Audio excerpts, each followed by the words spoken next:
Hello, I'm Mr. Howard. In this video we're going to look at square root and semicircle functions. This will be part one, and in this video we will actually focus on the square root function first. So in Algebra 2 you certainly looked at square root functions as a parent function, so we're just going to continue our look at that. If we draw a basic sketch of this graph, we have our x-axis here and our y-axis here. And the square root parent function just looks like this. It starts right here at 0, 0, so that's its start point, its anchor point, and then it rises and drifts to the right onto infinity. It continues to rise and it continues to drift right. Okay? It does not ever flatten, and it does completely go flat or start to decrease in the y direction ever. It continues to drift up and to the right. And if we look at a table of values quickly here, we can see why our graph will look like this. So if we start with 0, the square root, remember we're looking at square root of x here. So the square root of 0 is 0. We don't want to use, we can use 1, so square root of 1 is 1. We don't want to use 2 here because square root of 2 is some decimal. The next key or critical point that we want to keep looking at here would be when x is 4, because the square root of 4 has a perfect square root of 2. And then the next one would be 9, the perfect square root of 9. So when x is 9 here, square root of 9 is just 3. And the next one would be 16 and 4. Square root of 16 is 4. Okay? So notice that the rate of increase does start to slow down here. This thing doesn't increase quite as rapidly the further out to the right that you go, but it does continue to drift right and up. Alright? So notice here, we're at 1, 1, then we're at 4, 2, and then by the time we're way out here at 16, we're only up to 4. But it still is continuing to go up, drift up, and to the right. Okay, so going to positive infinity in the y direction, positive infinity in the x direction. So the next thing that we need to discuss is the domain and range. So the domain of the parent function is going to start at this anchor point right here. Whatever this anchor point, so on our parent function, that's going to be an x value of 0. So 0 with a bracket there, and we're using our interval notation. And then it drifts to the right. It drifts to positive infinity. So our max domain ends up being positive infinity. When we do domain and range, remember we always start with the leftmost point, goes here, and we end with the rightmost point, and it goes here. Okay, so we start left, we'll move right. For range, we're going to start at the bottom. So in this case, that's a y-coordinate of 0. And we're going to end, so the right part here is going to be at the very top. Well, this thing continues to drift up, so it's actually positive infinity. So this pattern for domain and range will always be like this. Now we will see some examples down here where we need to change the way we look at it, but your domain and range is always going to start at this anchor point, and it's always going to go to either positive or negative infinity, and we'll look at some examples of how that changes in the future. Okay, so those are the basics. It is a function because it passes the vertical line test, and it is one-to-one because it passes the horizontal line test. Okay, so we have discussed those parameters of a function in the past, so we need to talk about them. Okay, so let's look at example 1. In all of these examples, we are going to be asked to make a rough sketch. We're going to identify the domain and range, and we are going to verbally write down what the transformations are, okay, compared to the parent function up here. Alright, so let's start with the rough sketch. So we have our x and y axis here. Okay, so the first thing that you want to do when you're graphing and sketching the graph of these square root functions is to identify this anchor point, this start point. Okay, so we have the same transformations going on. When we are in here with x, we are a horizontal shift left and right opposite of the sign. Okay, so this is a +2, so that means we're going to go left 2. Okay, so I'm going to go ahead and start writing this stuff down. So we're left 2. And this out away from x is the same as it's always been with all of our other parent functions. The same rules apply. It is going to be a vertical shift up and down with the sign. So this -3 means down 3. So we are left 2 and down 3. So left 2, down 3. So that puts us down here somewhere. And then we are going to go up like this. Up and to the right. So we can label this point as -2, -3. Alright, so that's our sketch. We always want to get this anchor point right here. Where it starts, we want to label that point. And the easiest way is start there and then look at your direction. I do not have any reflections of any kind in this equation. So I'm going to have the same as the parent function where I drift up and to the right. But my anchor point changes by going left 2, down 3. Okay? Alright, so now let's look at our domain and range. So domain is going to have the same pattern as this up here. It's going to be, because I'm drifting up and to the right, I'm going to have this same pattern, something, comma, something. Alright? So I did start at 0 for my x-coordinate, but I have gone left 2. So now my starting x-coordinate is right here, -2. It goes right there. And I'm still drifting to positive infinity. Alright, so there's my domain. My range. I start at the lowest point on my graph. It was at 0, 0, but I have shifted it down 3, so my new starting y-coordinate is -3. So that goes right here. With a bracket, it is included. Comma. I'm drifting on to positive infinity, so positive infinity goes here. Okay, so there's my domain and range for that one. Alright, let's look at example 2 here. So I have 4 times the square root of x. Alright, so I think it's easier to start with the verbal part. What are we doing to this thing? Well, we're not shifting it horizontally, left and right at all. We're not shifting it vertically, up and down at all. We're not reflecting it in any way, but we do have this 4 out in the very front. It's out away from x, so that is a vertical stretch by 4. So we have a vertical stretch by a factor of 4. Vertical stretch by factor of 4. Okay, so that part is done. So now we can draw our rough sketch in here. So we have y-axis there, we have our x-axis here. Alright, so we did not move it vertically or horizontally, so our anchor point is 0, 0. Our start point is 0, 0. But now instead of increasing at this rate, we're increasing at a 4 times rate. So we're going to be more like this. It's just increasing at a more rapid rate, like that. Okay, so all of my y-coordinates would change. So that we can understand this, we can also put this in our calculator, but let's look at it this way. We still have 0, 0.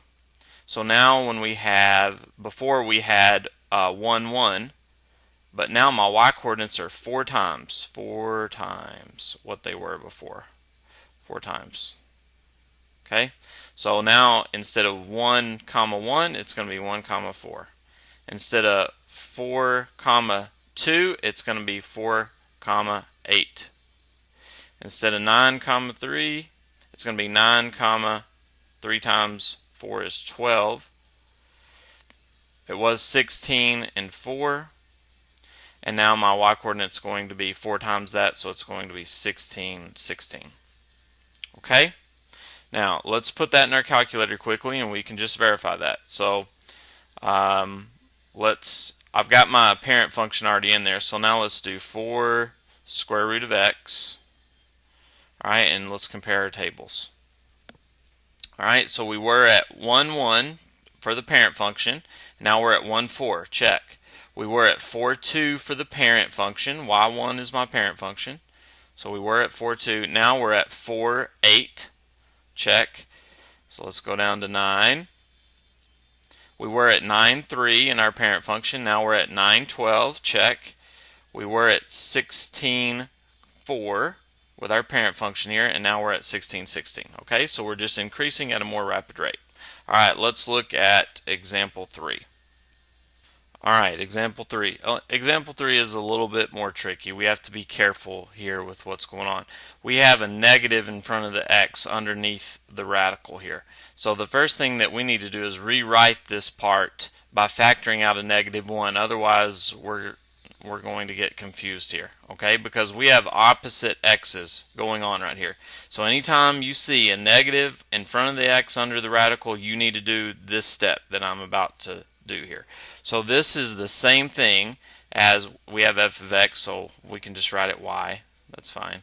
So y equals the square root of negative, so I'm pulling out a -1 here, so that changes the sign of these two parts, x plus 3, and then the plus 2 still out here. Okay, I factored out a -1 right here, so that sign changed and that sign changed. I need to do that so that my normal rules apply, so that I can see what's going on here. Okay, I am not, this part right here, I am not moving right 3 in this case. If I left it this way, I might get confused and move it right 3. That's not what we're doing. This shows it accurately. We are moving to the left 3 here. Okay, so let's write down what's going on here. I have this negative underneath the radical with x, causes my x's to be opposite of the parent function. They're opposite of what they were. So when I have opposite x's, I reflect over the y-axis. So I have a reflection over y-axis. Okay, so when I reflect over the y-axis, instead of going this way, I'm not doing that now. I'm going this way. Okay, and we'll see that in just a second when we start our sketch. Alright, and then this part right here, this plus 3, that is a horizontal shift with the sign, so that's actually, opposite of the sign, so that's left 3. This is a vertical shift with the sign, so that's up 2. Alright, so that's everything that's going on with this particular case. So let's make our rough sketch here. Alright, so let's start with our anchor point. That's always what we do. So my new anchor point, instead of at 0, 0, it's left 3 and up 2. So I'm left 3 and up 2. So I'm right here. At, that would be -3, 2. Okay, that's my new start point. And because I'm reflected over the y-axis, instead of going this way, I'm now going this way. So my graph looks like this. I don't have a stretch of any kind, so it's going to increase at the same rate as the parent function. Alright? Alright, so that was a little bit more difficult to sketch and to understand what's going on. Again, the key is when you see this negative underneath the radical, you got to factor out that -1. Alright, so now let's write our domain and range statement. So my domain, remember, I always start with the leftmost point on my graph. Well, my leftmost point, I've got an arrow here, so I'm drifting to -infinity this time. So I need a parentheses and -infinity, and that goes first. Alright, and now for my domain to finish it, I go all the way to the rightmost spot on my graph, and I have a stop. I have a termination point right here, and that is at an x-coordinate of -3. So that -3 goes right here. And I get a bracket with that because it's included. Now for my range, I always start at the very lowest point, and that goes first. So my lowest point, I have a stop right here. So that is at a y-coordinate of 2. Therefore, my range begins at 2. So I put a bracket with 2 because it's included, comma. Now I go all the way to the top. Well, I am slowly drifting upward here forever. I'm drifting to positive infinity. So that means my range becomes positive infinity with the parentheses. Okay, now that one's done. Let's move on to example 4. Alright, example 4 here. Let's talk about what we're doing here. We've got this negative out in front ahead of the radical, so that is going to cause all of my y coordinates to change signs. When my y coordinates change signs, that is going to reflect over the x-axis. So I have a reflection, same rules apply as all of my other parent functions, so reflection over the x-axis. Alright, so let's discuss what that's going to do. Normally my parent function goes like this. When I reflect over the x-axis, I'm not doing that anymore. Now I'm doing this. So I'm going to have that shape. Okay? So let's look at our going ahead and making our sketch here. Okay, so we have y-axis here, x-axis here. Alright, and we also moved up 5. I need to put that in here. We did not horizontally shift because nothing's going on underneath the radical here. But out away from x, out that is not underneath the radical, away from x, that is our vertical shift. So it's with the sign, so it's up 5. Alright, so that means my x coordinate did not change. So it's still going to be, my starting point is still going to have an x coordinate of 0. But it's now, instead of 0, 0, it's 0, 5. It's just moved up 5. Okay, now I did have a reflection over the x-axis, so remember, instead of going this way, I've got to go this way. So I am going to graph this thing in like this. It's not stretched in any way. Okay, so that's the way my graph would look, and I'll just put 5 here for my 0, 5 for my anchor point, my start point. Alright, now we just need to look at our domain and range. So domain, always start with the leftmost point. That's going to be 0, just like the parent function, and I am going to positive infinity, so the rightmost part of my graph goes to positive infinity, so it goes there. Range, always start at the bottom. The bottom, look, I am drifting slowly to negative infinity here. I'm slowly drifting downwards, so negative infinity goes first. The bottom description goes on the left with domain. With range, okay, and I get a parentheses with it. Now I go all the way to the top of my graph. Well, the top of my graph has a stop. It has a termination point right here. It's actually the beginning of the graph, but it is at 5. So that y coordinate is 5. It is included, so I put a bracket around it. Okay, that part's done. Now let's move on to the last 2 examples. Alright, in the last 2 examples, we're simply asked to actually write a function that describes the graph. Okay, so looking at this, I can see that I have a couple of things going on. The first thing I can do is locate my beginning point, my anchor point, and I can see that it's moved right to, so I'm going to write that down, right to, and then it's moved up 1. So I need to move it right to and up 1. Now I look for any stretches, and I don't see any stretches because if I go 1 away from my anchor in the x direction, I only need to go up 1 in the y direction and I hit it again. So 1 away in the x direction, 1 away in the right, and that tells me right away I do not have any stretches.